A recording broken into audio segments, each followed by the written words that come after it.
Nous allons commencer cette nouvelle table ronde portant sur l'impact du vieillissement sur les transferts financiers. Donc, la problématique est assez simple. Nous avons deux problèmes face à face. D'un côté, une évolution démographique qui a été largement commentée jusqu'ici. Et simultanément, nous avons des ratés récents sur les marchés financiers en particulier, que ce soit la crise subprime ou le problème des dettes souveraines. Conséquence de ces deux phénomènes concomitants, nous avons simultanément une montée de la rétention patrimoniale, ce qui va être détaillé, et une montée de l'aversion au risque individuel, ce qui a été déjà évoqué. Donc nous avons un double problème en conséquence de ce conflit. D'une part, un conflit générationnel instantané, et deuxième niveau de problème, qui est plus un problème de long terme, mais qui pourrait être vu aussi comme un problème conflictuel générationnel, l'assèchement de l'investissement productif, qui est porteur de croissance ultérieure, et donc, en l'absence de croissance, qui poserait des problèmes aux générations suivantes. Donc, pour répondre à ces questions, je vais passer exclusivement la question à trois professeurs. Tout d'abord, Luc Arondel interviendra sur la fiscalité individuelle, précisément quelles incitations doit-on mettre en place. C'est vraiment le rôle de l'État. Deuxième volet, très économique comme démarche, nous parlerons de la demande, avec l'intervention du professeur Didier Follus, qui nous évoquera la réglementation prudentielle optimale et la stratégie des investisseurs de long terme. Et enfin, troisième volet, le volet offre, avec l'intervention du professeur Jérôme Glachan, qui nous évoquera le rôle de l'intermédiation financière et les actifs à proposer. Je passe donc la parole à Luc Arondel. Merci. Alors si on regarde les transferts intergénérationnels, ils peuvent être placés dans trois dimensions. Donc leur sens, l'origine et la nature. Le sens, les transferts intergénérationnels peuvent être ascendants, donc ils vont des enfants vers les parents, ou bien descendants, ils vont des parents vers les enfants. L'origine, ils peuvent venir de l'État ou de la famille publique versus privée. Et ensuite, la dernière dimension, c'est la nature, donc ils peuvent être soit matériels, soit en nature. Et moi, comme je suis un homme d'argent, je vais m'intéresser uniquement aux transferts matériels. Alors, si on place les transferts intergénérationnels dans les deux autres dimensions, on va faire le constat suivant. C'est-à-dire que les transferts intergénérationnels publics, majoritairement, montent les générations, c'est-à-dire qu'ils vont dans le sens ascendant, et les transferts intergénérationnels privés descendent majoritairement les générations, c'est-à-dire qu'ils vont des parents vers les enfants. Rien de nouveau sous la lune. Donc le premier transparent, alors pour simplifier, pour vous fournir quelques mesures quantitatives, on va donc définir deux générations de la manière suivante. Donc les plus de 60 ans d'un côté, donc on va les appeler les vieux ou les moins jeunes, pour politiquement correct, comme ça donné. Et puis de l'autre, les moins de 60 ans, c'est-à-dire les jeunes ou les moins vieux. Donc quantitativement, les premiers représentent 20% de la population, donc les vieux, comme dirait Guichard, et de l'autre côté, 80% chez les plus jeunes. Voilà un petit peu la mesure quantitative. Bon, on l'a déjà dit ce matin.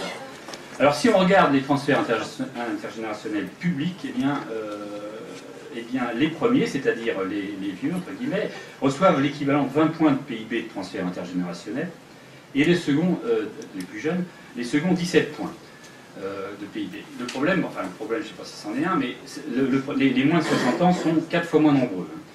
Donc si on prend un exemple, par exemple, les pensions de retraite représentent 2 fois les dépenses d'éducation. Donc c'est pour ça qu'on est amené à dire que les transferts intergénérationnels publics montent les générations. Alors quel va être l'impact du vieillissement? Vous allez un peu trop vite. Ça c'est pas sympa, c'est comme dans un polar on vous donne la solution avant de lire le truc. Alors quelle est la conséquence du vieillissement de la population? Eh bien, ça va se traduire par le fait, on l'a déjà dit ce matin, que donc, voilà, la part des 60 ans représentait donc 6% de la population en 1960, et en 2050 représenteront 32%. 32%. Donc, ça veut dire que si on maintient le partage actuel, les transferts intergénérationnels publics ascendants représenteront 32 points de PIB en 2050, ce qui sans doute est, si on fait une règle de 3, ce qui sans doute est difficilement soutenable. Alors, je vais parler maintenant des transferts intergénérationnels privés. Donc, comme je disais tout à l'heure, ces transferts donc, descendent des générations. Alors qu'est-ce qu'on entend par transfert privé? C'est les aides, la donation et l'héritage. Et ces transferts représentent à peu près de l'ordre de 7 à 10 points de PIB. Ce qu'il faut noter, c'est qu'ils sont en forte augmentation depuis les années 80. Je vous rappelle qu'une succession sur 2 était déclarée aux impôts en 1984. Aujourd'hui, on en est à 2 sur 3. Si on regarde donc le montant, c'est-à-dire entre 2000 et 2006, la succession moyenne a augmenté de 75%, donc 100 000 euros en 2000, 175 000 en 2006. Donc ça s'explique essentiellement par la hausse des prix de l'immobilier, mais également par le fait que les taux d'épargne, que les familles françaises sont relativement donc, épargnants, puisque le taux d'épargne en France est de l'ordre, depuis plus de 15 ans, est de l'ordre de 15%. Alors, quelle est la conséquence du vieillissement? Donc, on a parlé d'allongement de l'espérance de vie. Donc, cet allongement de l'espérance de vie a eu pour conséquence que l'on hérite de plus en plus tard, 42 ans en 84, 50 ans aujourd'hui. Donc, on hérite à un âge où l'on se soucie déjà plus de sa retraite que l'on se s'installe dans la vie. C'est-à-dire quand on a moins de projets. Je vous rappelle que John Lennon disait « La vie, c'est le truc qui passe pendant qu'on perd son temps à multiplier les projets ». Donc si l'on regarde les transferts intervivos, notamment les donations, on constate qu'ils ont fortement augmenté durant les années 90, avant de diminuer fortement depuis le début des années 2000. Donc ces transferts, donc ce qu'on appelle les transferts intervivos, ces transferts du vivant, donc ont en partie compensé les héritages tardifs, puisque l'âge moyen des donateurs est passé de 39 ans en 84 aux environs de 37 en 2000. Alors pourquoi? Parce qu'il faut dire que ces transferts, on va s'intéresser un petit peu à l'incitation, et notamment à l'incitation fiscale. Il faut dire que les transferts ont bénéficié d'avantages fiscaux conséquents, donc qui ont boosté un peu ce type de transfert.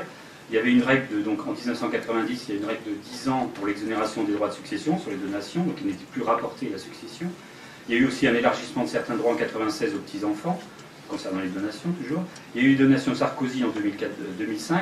La loi TEPA de 2007 allait complètement dans le même sens, puisqu'on passait donc de la règle des 10 ans d'exonération à celle des 6 ans. Donc on pouvait donc donner tous les 6 ans sans que le montant donné soit rapporté à la succession. Et puis on a aussi augmenté de manière très conséquente les abattements, c'est-à-dire par héritier, on est passé de l'ordre de 50 000 euros à 160 000 euros aujourd'hui. Alors pour l'instant, on ne sait pas, depuis cette loi TEPA, je ne peux pas vous dire si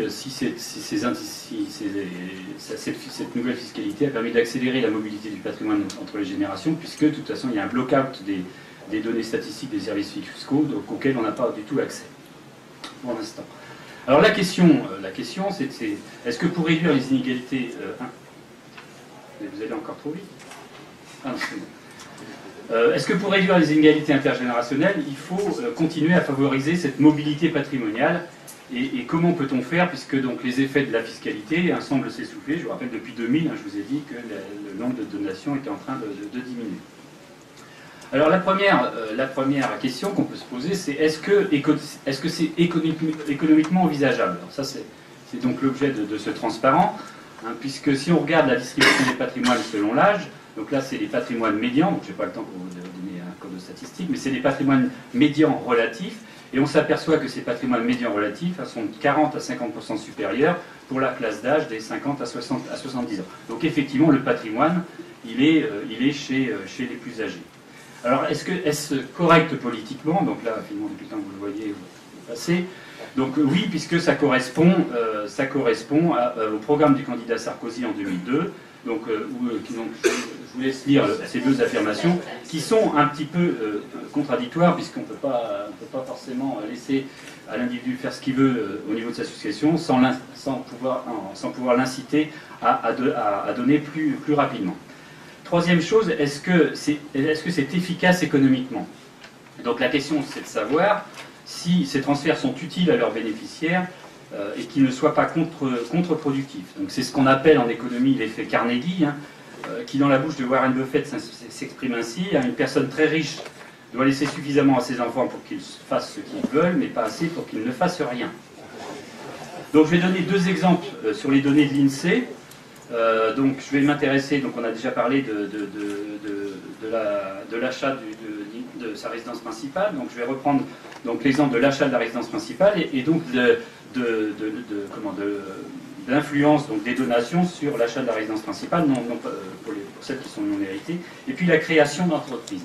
Donc je vais vous demander de passer le transparent suivant. Donc si on regarde l'achat de la résidence principale, donc en moyenne, donc, bon, c'est des choses qui sont, c'est de l'économétrie, c'est des choses pour lesquelles on tient compte de toutes les autres dimensions. Il n'y a pas uniquement celle des transferts intergénérationnels. Donc en moyenne, on a à peu près une probabilité d'acheter sa résidence principale qui est de l'ordre de 58%. Si on regarde cette probabilité, si on calcule cette probabilité, donc je vous égale d'ailleurs, chez les donataires, on atteint donc un chiffre de 69%, et chez les non-donataires, c'est 54%. Vous voyez qu'il y a un effet qui n'est pas négligeable. Et notamment, l'effet est plus important sur les donations que sur l'héritage. Deuxième exemple, c'est donc ça concerne la création ou la reprise d'entreprise, donc non familiale. Donc c'est des choses qui sont soit créées, soit on reprend une entreprise à l'extérieur de la famille.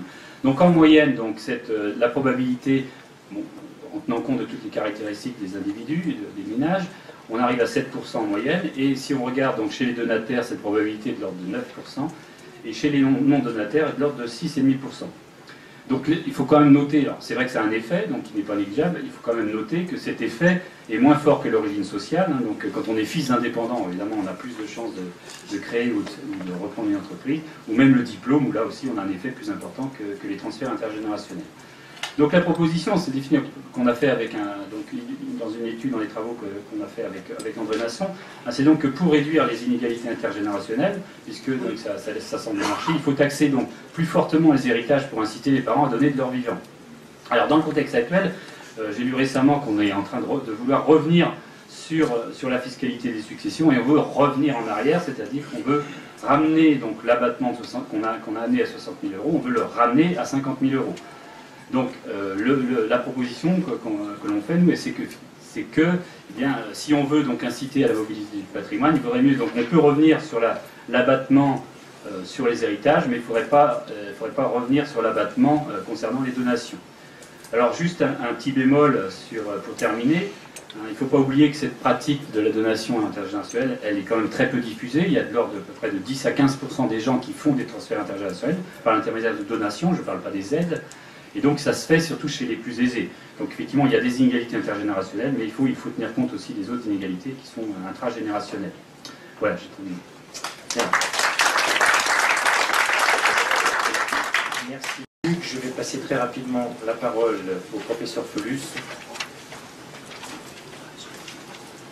Merci Monsieur le Président de Session, chers collègues. Donc j'ai appris entre-temps qu'il fallait faire encore plus court que prévu. Ça va être extrêmement rapide. Je vais pour ma part vous parler des investisseurs de long terme et de deux ou trois problématiques qui caractérisent leur comportement d'investissement. Donc dans un premier temps et en 2 minutes à peu près, on va regarder qui sont ces investisseurs de long terme et ensuite pointer 2-3 de leurs contraintes assez typiques, assez traditionnelles désormais.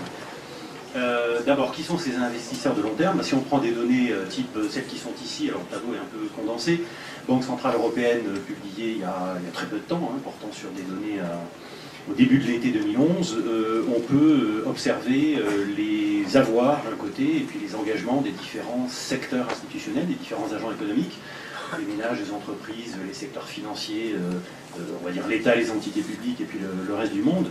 Et j'ai essayé d'identifier dans ce tableau lesquels de ces secteurs institutionnels sont détenteurs d'actifs financiers à long terme. Alors si on regarde les petits calculs qui sont faits là-dedans, tout à fait en bas du tableau, par secteur institutionnel, vous avez la part en pourcentage dans leur actif total, leur actif financier total, des avoirs financiers de long terme, qui peuvent prendre la forme très classiquement, soit d'actifs financiers de placement, des actions, des obligations pour faire simple, ou éventuellement des prêts à long terme.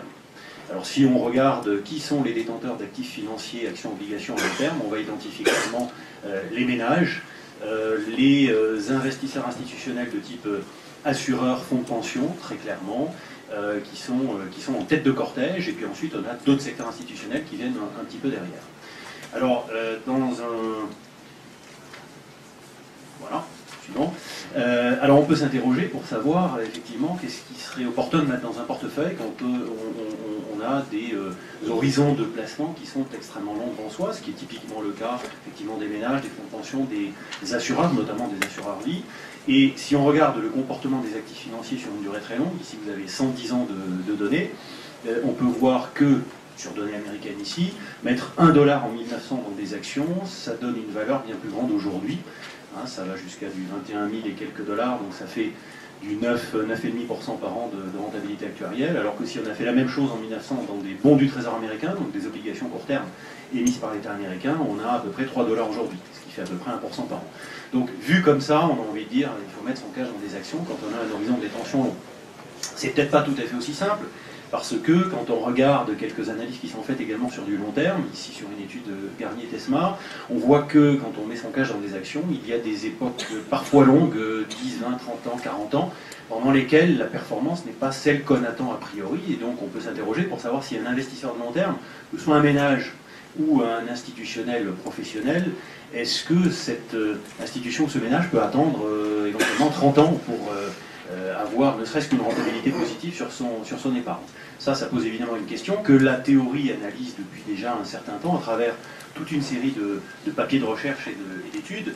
Donc une conclusion assez devenue récemment, disons, traditionnelle, c'est de dire que le risque relatif des actions est finalement bien moins élevé que ce qu'on pourrait croire a priori. Autrement dit, il y aurait un effet de retour à la moyenne. Autrement dit, les actions, malgré des époques parfois assez longues, au cours desquelles il faut attendre la rentabilité, rejoindraient leur tendance de long terme à la progression. Bon, quelque chose comme ça. Ce qui ne serait pas le cas des obligations. Et donc, il y a des préconisations de portefeuille subséquentes qui sont que plus l'horizon de détention du portefeuille est long, plus il faudrait accroître la part des actions et ensuite, tout doucement, la faire diminuer au fur et à mesure qu'on approche de l'époque supposée de la récupération du capital. Bon, des analyses de type Aglietta par exemple et quelques autres. Alors si on regarde ce qu'il y a dans les portefeuilles des institutionnels, on peut trouver effectivement des actifs de classe assez traditionnelle, actions, obligations, actifs monétaires, hein, c'est l'essentiel des portefeuilles.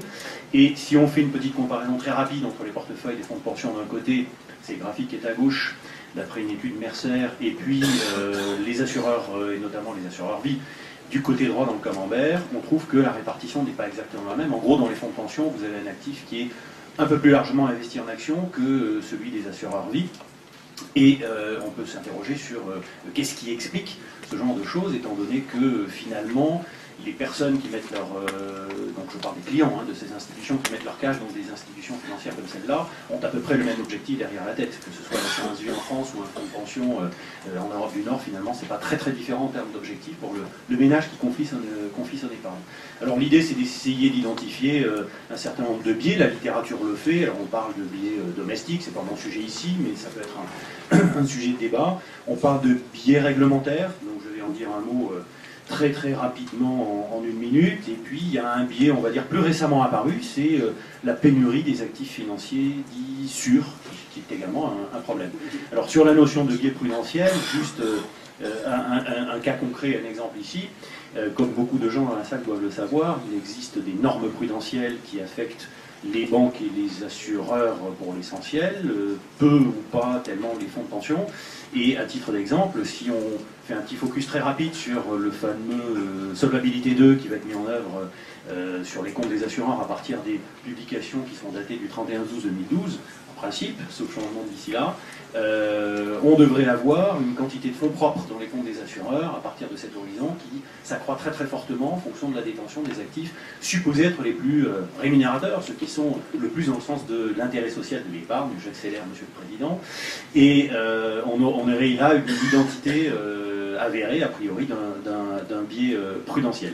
Donc décourager l'investissement dans les actifs supposés être les plus rentables à long terme. Un deuxième élément, qui est quelque chose de plus récemment apparu dans l'horizon des portefeuilles, dans l'univers de la décision des gérants de portefeuille, c'est quand on veut mettre dans un portefeuille un actif qui est supposé être sans risque ou faiblement risqué ou très sûr, autrement dit on va être sûr de récupérer son cash, on a aujourd'hui un problème assez sérieux, c'est qu'il est de plus en plus difficile d'identifier ces actifs, de savoir s'ils existent sur la planète en quantité suffisante. Et vous avez une petite illustration ici de l'écart des spreads souverains en Europe récent. Ce qui veut dire clairement que le niveau de confiance dans ces actifs est devenu extrêmement dispersé aujourd'hui, alors qu'il y a un petit nombre d'années encore, 2006-2007, il était très convergent. Donc ça pose vraiment cette question de confiance. Et j'en prendrai pour preuve ce matin, pendant que des gens étaient arrivés plus tôt que moi ici écouter les présentations, l'État allemand a essayé d'émettre 6 milliards d'obligations, et pour l'instant il n'y est pas arrivé, il en a émis 3,5 milliards ce matin. Donc ça veut dire que même l'actif financier le plus sûr du moment est peut-être pas aussi, n'inspire peut-être pas autant confiance qu'on pourrait l'imaginer. Voilà, j'arrête là-dessus, puisqu'il faut raccourcir et que je prends des coups de pique dans les jambes depuis 10 minutes. Merci. Dans les micros fiscales et macroéconomiques du monde, nous allons nous interrompre et laisser la parole à Bernard Spitz et nous finirons sur le volet macroéconomique, l'offre, intermédiation et nous conclurons. Merci.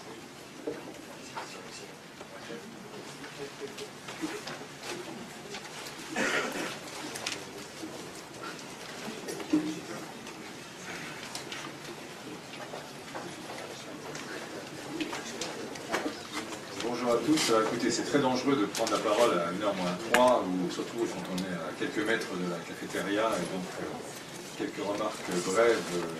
D'abord pour remercier Jean-Hervé Lorenzi et Denis Thompson pour m'inviter à partager un moment vos travaux.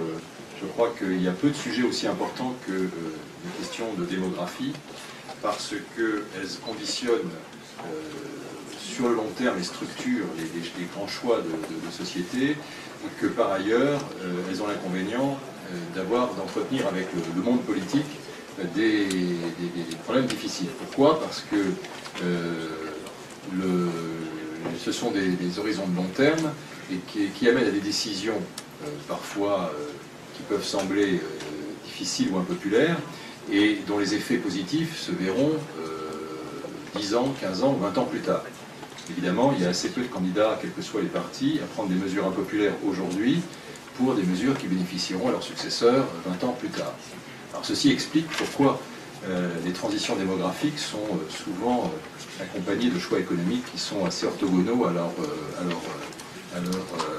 bonne résolution, et par exemple pourquoi nous avons été incapables d'affronter des questions comme les retraites et autres, non pas que nous ne les ayons pas identifiées, mais parce que il fallait évidemment en tirer des conséquences qui pouvaient être difficiles à prendre et à assumer sur le plan politique.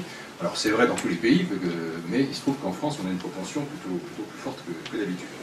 Alors, le programme de votre journée est assez exceptionnel, de densité, d'intérêt, dans la variété des sujets couverts, et puisque vous allez aborder le vieillissement sous tous ses aspects, moi je voulais, en conclusion de cette matinée, vous parler des jeunes.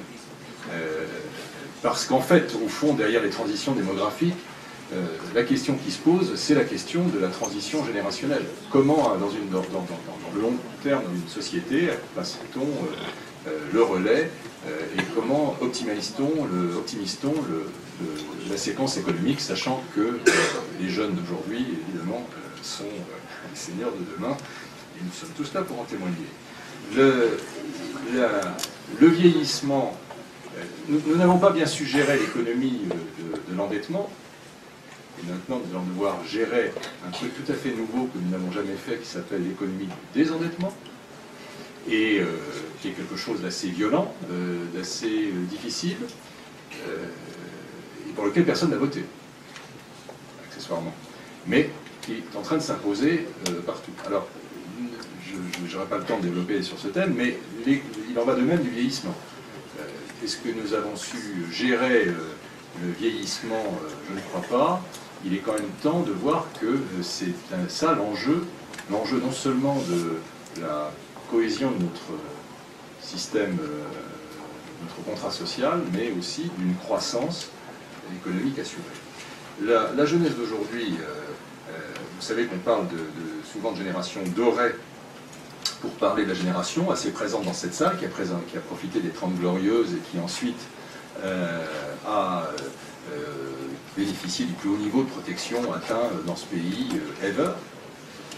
Pour la jeunesse, ce n'est pas d'une jeunesse dorée qu'il faut parler, c'est une jeunesse plombée par la dette, plombée par les déficits de nos différents systèmes, plombée par notre incapacité à adapter nos économies et nos systèmes de protection sociale en général à la nouvelle donne démographique.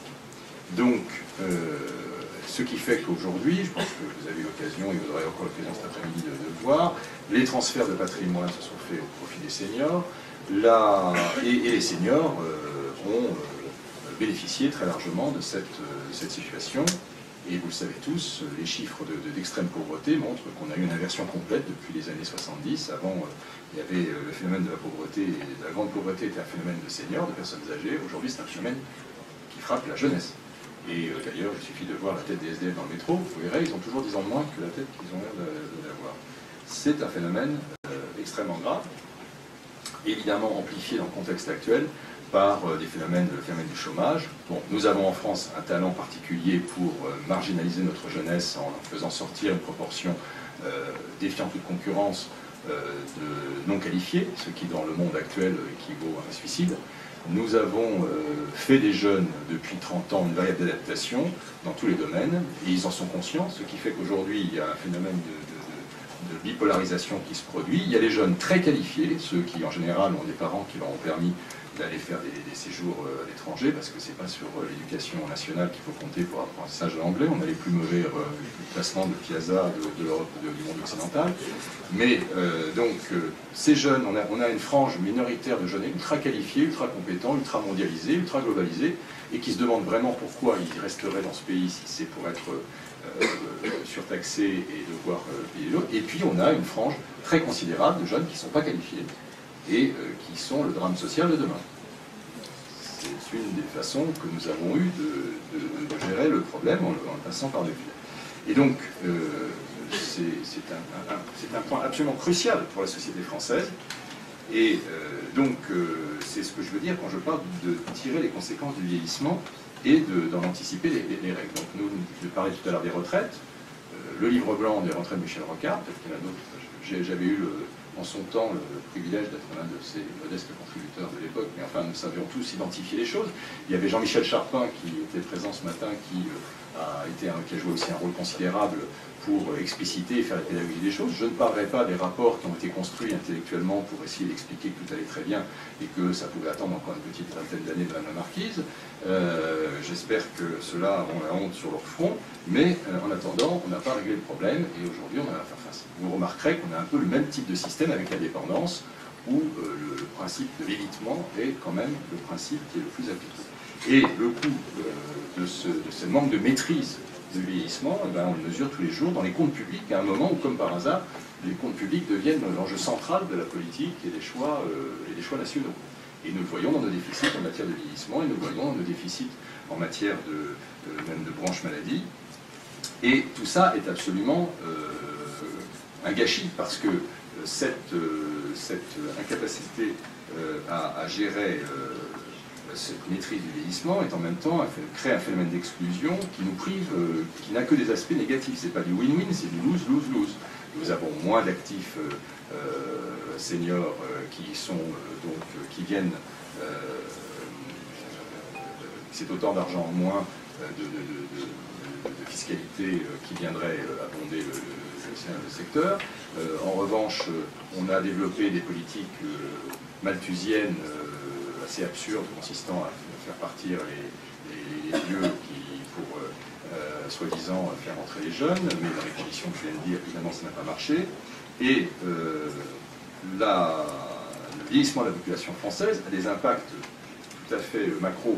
On en parlait à l'instant dans la présentation qui était faite sur les phénomènes d'assurance vie. Vous voyez qu'il y a un phénomène très simple et qui vient de très moderne, très actuel. On observe maintenant de façon très sensible une tendance structurelle à une augmentation des rachats en matière d'assurance vie. On retrouve chaque mois, qui font partie du problème, parce qu'il est lié au vieillissement de la population française.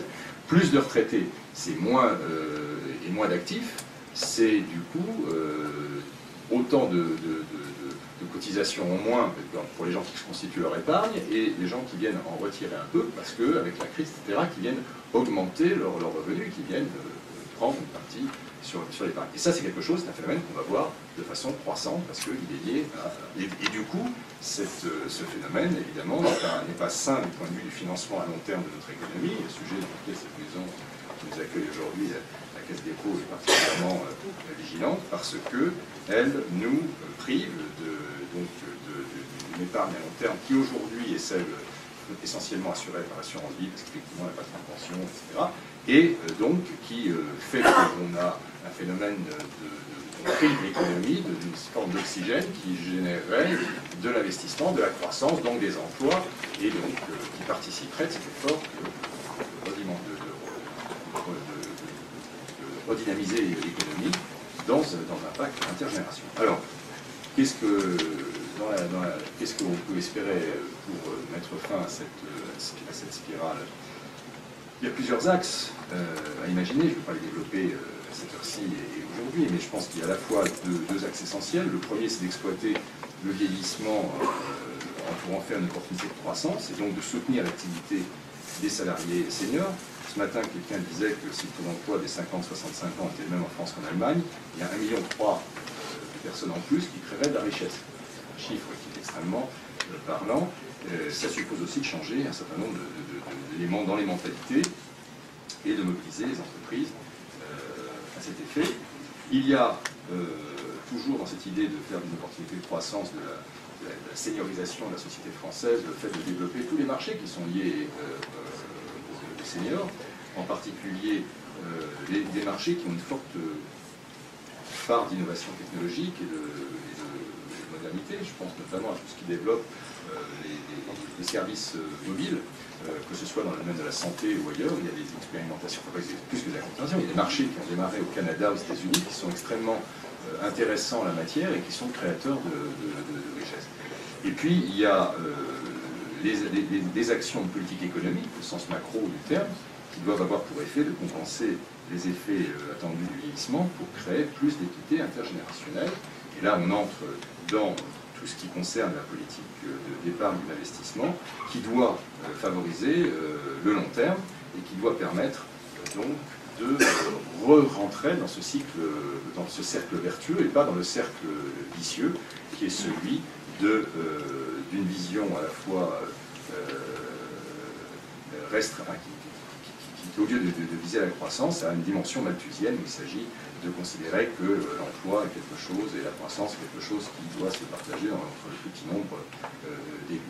On est à une période clé pour ça, parce que c'est des choix collectifs qui sont majeurs, c'est des choix de nature sociétaux et qui interviennent à un moment où nous sommes à la veille de grandes échéances politiques. C'est donc le moment pour que ce débat soit sur la place publique, que nous nous en fassions l'écho.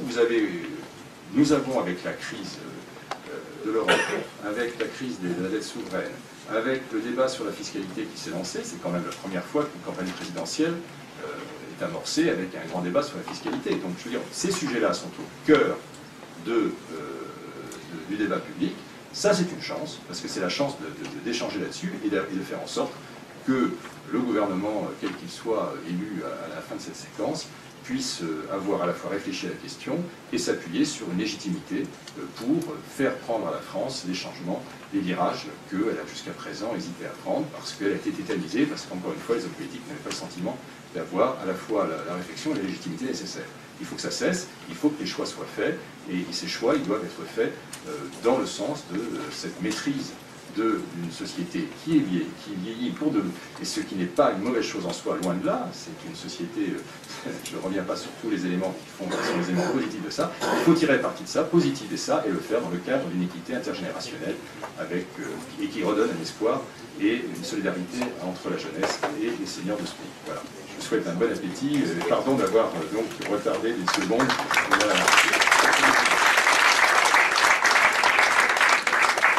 Monsieur le Président, merci de votre éclairage et de votre temps, denrée aussi précieuse que notre jeunesse. Nous allons donc pouvoir finir cette table ronde avec l'intervention de Jérôme Lachan. Profiter de cette transition non démographique. Bonjour, j'ai une tâche difficile puisque je dois vous tenir en haleine durant 5 minutes. Je vais essayer de faire très court. Je voulais simplement insister sur un ou deux arguments, donc essayer d'aller à l'essentiel. La question que l'on peut se poser, c'est l'impact du vieillissement sur essentiellement la qualité de l'épargne.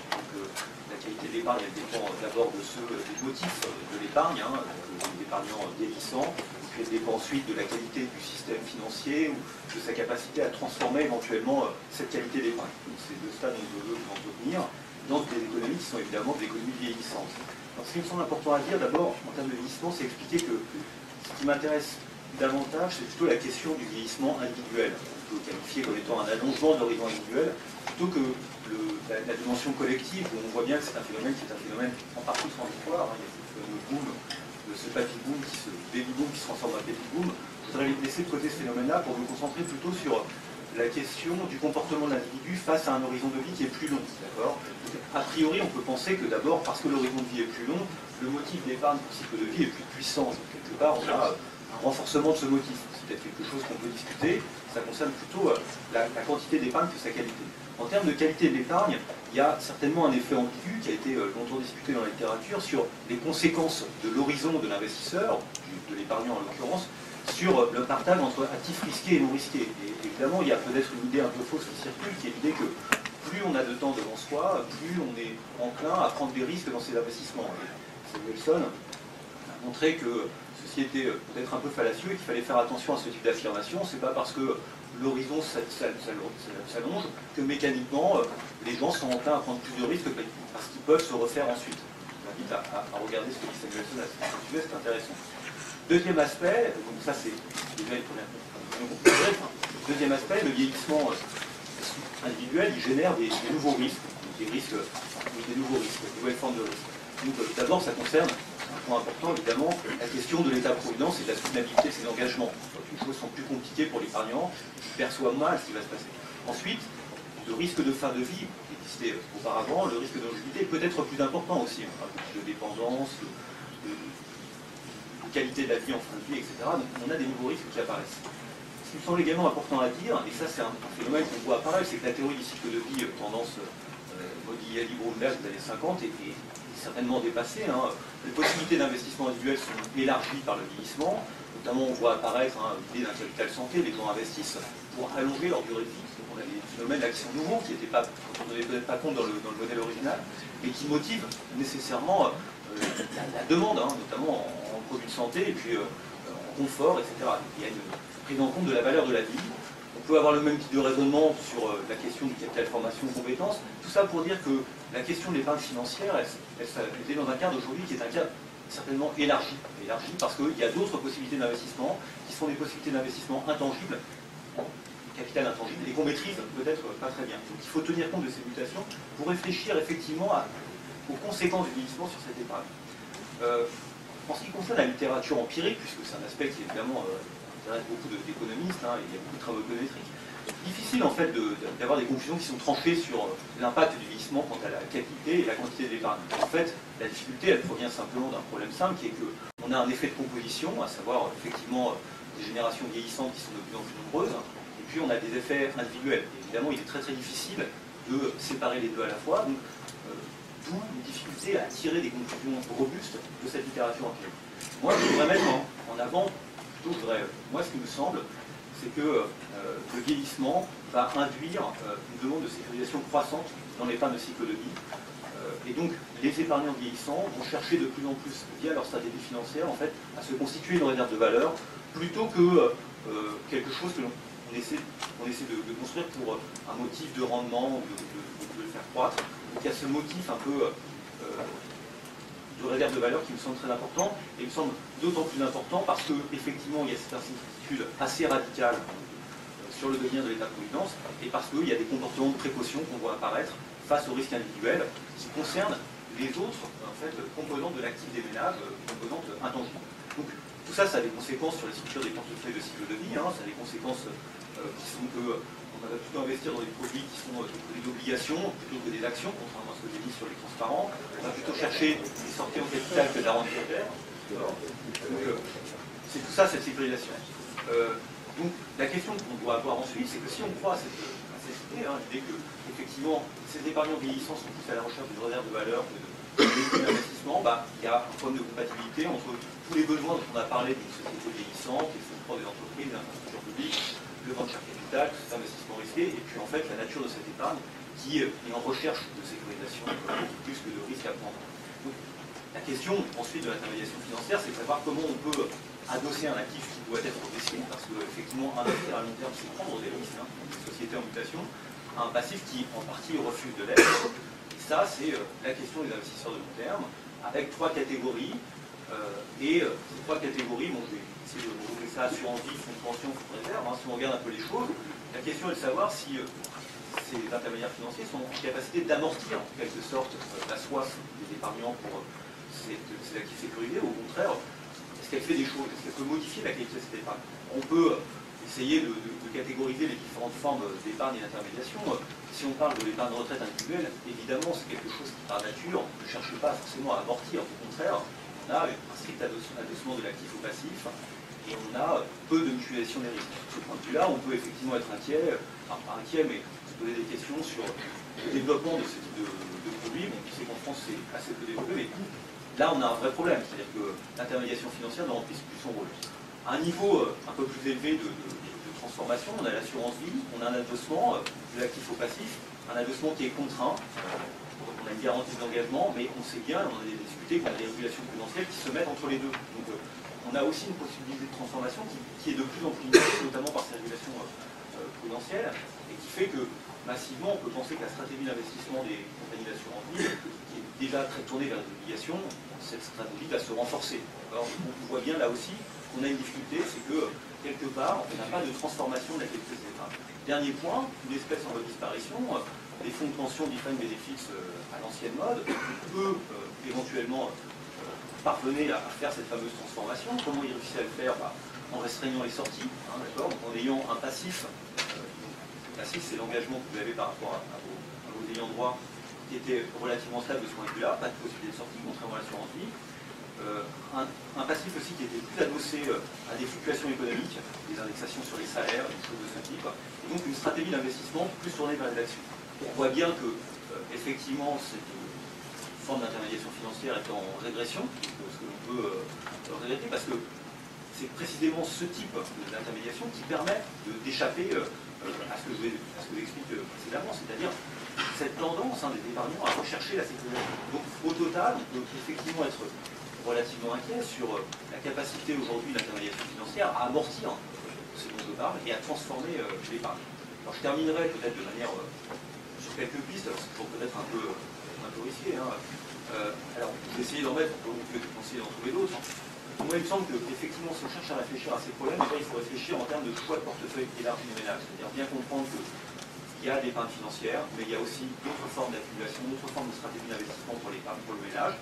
Il y a une stratégie d'investissement qui est contrainte, c'est celle qui fait que l'on verse des cotisations à un État et qui envoie des prestations. Donc on doit faciliter cette logique de choix de du portefeuille, et donc on doit être en capacité aussi de lui fournir des informations relativement claires, les plus claires possibles sur le rendement de ces investissements alternatifs. Et je pense que, par exemple, on pourrait tenter de modérer l'anxiété liée au devenir des finances, qui est un moteur de la formation d'une épargne de précaution de long terme, c'est quand même un peu paradoxal, en ayant une meilleure mesure de la valeur du système de sécurité sociale. On parlait tout à l'heure de la réforme du régime Fantech.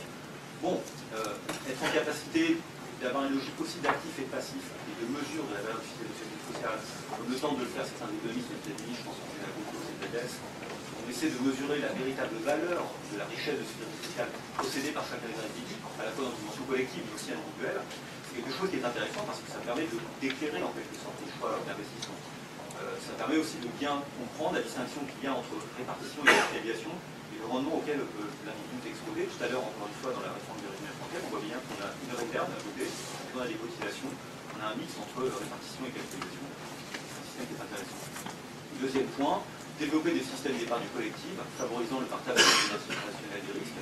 On pourrait penser que ces systèmes d'épargne collective, l'assurance vie répond en partie à cette définition, mais certainement pas suffisamment. En France, on a abandonné le fonds de réserve des retraites, puisque le liquide, à l'horizon 2009-2022, pour alimenter l'IS. Il est peut-être intéressant de réfléchir à ce type de relance. Et puis, de la même manière aussi, il faut tenter au niveau de l'assurance vie, renforcer l'engagement des assurés dans les contrats d'assurance vie, avec peut-être moins de possibilités de rachat, pour que les assurances vie puissent avoir un passif plus stable, et éventuellement des stratégies d'investissement qui puissent plus tourner vers l'innovation, les enchères capitales, des actions.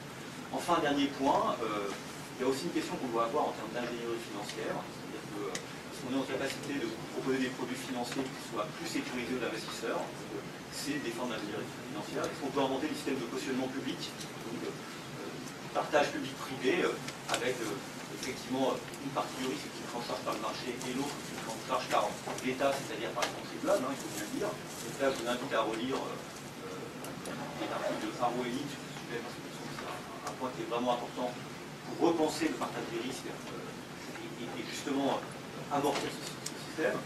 Dernier point qui est dans ce type d'argument, en France on a lancé maintenant des formules d'obligations sécurisées, corporate bonds, à destination des PME, à destination des banques qui financent les PME. Voilà un système qui est éventuellement, une réflexion qu'on peut avoir, qui permet de transformer des crédits qui sont risqués, donc c'est uniquement PME, éventuellement en titres un peu plus sûrs, dont les assureurs peuvent être friands. Donc c'est peut-être aussi des manières de réfléchir à une meilleure transformation de cette épargne sécurisée en une épargne qui est prête à produire. Voilà.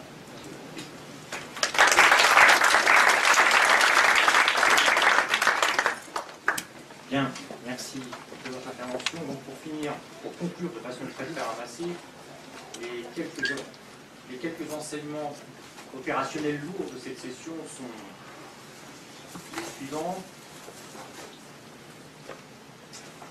Donc, pour résoudre le conflit intergénérationnel qu'on a vu, qui soit compatible avec une croissance à long terme dans une économie naissante, ceci passe par un régime fiscal plus favorable à une succession patrimoniale accélérée, une réglementation prudentielle plus favorable à l'investissement productif, peut-être une révision ou une modération de Val 3 et Solvency 2, un monitoring des politiques macroéconomiques par les marchés.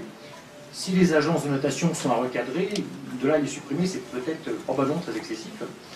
De nouveaux actifs sûrs à construire, c'est peut-être des paniers corporate, des actifs adossés à des infrastructures, des titres privés avec cautionnement public, un engagement irrévocable sur le maintien de l'État-providence, et enfin une épargne collective avec un partage international des risques. Voilà, merci chers collègues, merci à l'auditeur pour votre patience. Si vous avez des questions, peut-être, mais je pense que votre estomac se rappelle à votre bon souvenir, donc bon appétit à tous.